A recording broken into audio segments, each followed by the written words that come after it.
So ఇప్పుడే మనకు మరొక బ్రేకింగ్ న్యూస్ అనమాట. టెట్ టఫ్ రెగ్యులర్ బిఎడ్ డిఎడ్ వారితో రాసేందుకు సర్వీస్ టీచర్లు ససేమీరా. ప్రత్యేక టెట్ నిర్వహణ. సో ప్రత్యేక టెట్ నిర్వహించాలని చెప్పేసి రాష్ట్రంలో ఉన్న ఉపాధ్యాయులు అందరూ కూడా కోరుతున్నారు. సిలబస్ ఎప్పుడైతే విడుదల చేశారో ఆ సిలబస్ చూసి ఒక్కసారిగా గుండెలో దడ అయితే పడిందనమాట.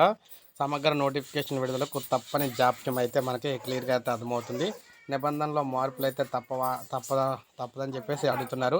టెట్ మార్గదర్శకాలు విడుదల అయితే తప్ప దరఖాస్తుల స్వీకరణ సాధ్యం కాదు. సమగ్ర నోటిఫికేషన్లో ఫీజు, పరీక్షా విధానం, రిజర్వేషన్లు, ఇతర అంశాలన్నీ కూడా పేర్కొంటారు. దీనికి ముందు సర్వీసుల్లో ఉన్న ఉపాధ్యాయులు కొత్త వారితో కలిసి టెట్ రాసేందుకు వీలుగా ఓ జీవో కూడా వెలువడాలి. ఆ అంశాన్ని మార్గదర్శకాల్లో చేర్చాలి. అయితే ప్రారంభంలోనే ఉపాధ్యాయ సంఘాలు టెట్పై అభ్యంతరాలు లేవనెత్తు ఉన్నాయి. సిలబస్ విడుదలపై అయిన వెంటనే అధికారులు, ఉపాధ్యాయుల సంఘాలు కలిసి అభ్యంతరాలు తెలియజేశాయి. ఏళ్ల తరబడి పనిచేసిన ఉపాధ్యాయులు ఏదో ఒక సబ్జెక్టులో మాత్రమే నిష్ణాతులే ఉంటారని, అన్ని సబ్జెక్టులో కూడిన టెట్ రాయడం అసాధ్యమంటున్నారు.